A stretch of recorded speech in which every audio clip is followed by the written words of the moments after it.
Jim Clemmer is a practical leadership author with the Clemmer Group. He spoke about leading during turbulent times at a Strategic Capability Network event in Toronto. What is the #1 leadership challenge in turbulent times?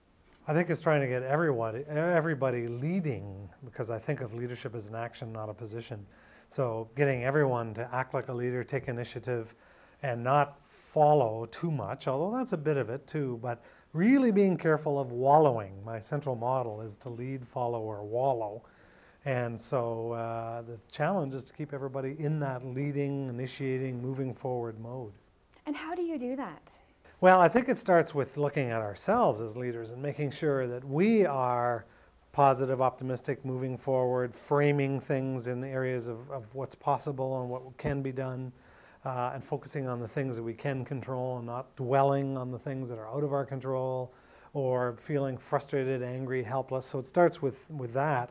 But then it's looking at what can we do to help others feel like leaders while engaging them, involving them, giving as much information as is possible, serving their needs, understanding what is it that frontline people need in order to be more effective and to feel supported. So it's a variety of those kinds of participative, partnering, really, activities. You talk about leadership being a behavior or being actions, not just a role that someone plays. So what does leadership look like? Well, it's being clear about where we want to go, not spending a lot of time focusing on what's wrong or what we're trying to avoid. So some call it vision, imagery, visualization. There's different terms for it, but being clear about this is what I want, this is where I want to go. Focusing on values or strengths, or what are the core elements about me or our organization that we really need to leverage from and build upon and use as energy moving forward. Why is it important to build leadership throughout the organization? In today's world, things are moving so fast, we've got to build flexible organizations that can adapt quickly and move quickly.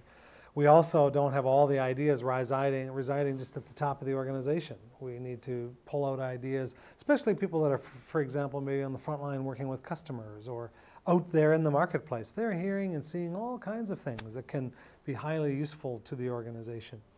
And we need to have the organization embracing the changes in a way that the people on the front line see as a positive move forward, because too often change is seen as, oh, here we go again. They are doing it to us again. And then a lot of resistance and so on develop. As you talked about, turbulent times, change, that's just the new normal. And wallowing is a very common reaction and sometimes is quite therapeutic.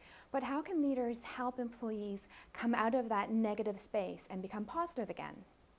Well, I like to use humor. I think that sometimes even just helping people be aware, and so I use terms like the bitter bus and pity city and helpless highway, and so some groups will pick up on a bit of that language, and then they'll goad each other a little bit and remind each other that, whoop, looks like you're getting on the bitter bus. Let's not head down the helpless highway.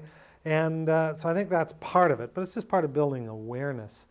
The other part of it is, again, finding ways to involve people throughout the organization so they feel a sense of ownership. They feel a sense of this is our organization, and minimizing the we-they gaps that so often spring up in less effective organizations, where we're either pointing upward and saying them against us, or we're pointing to other departments, or we're pointing to outside, maybe customers and other groups, but instead making people feel like, no, this is our organization, our team, and I care about this team or organization because it cares about me.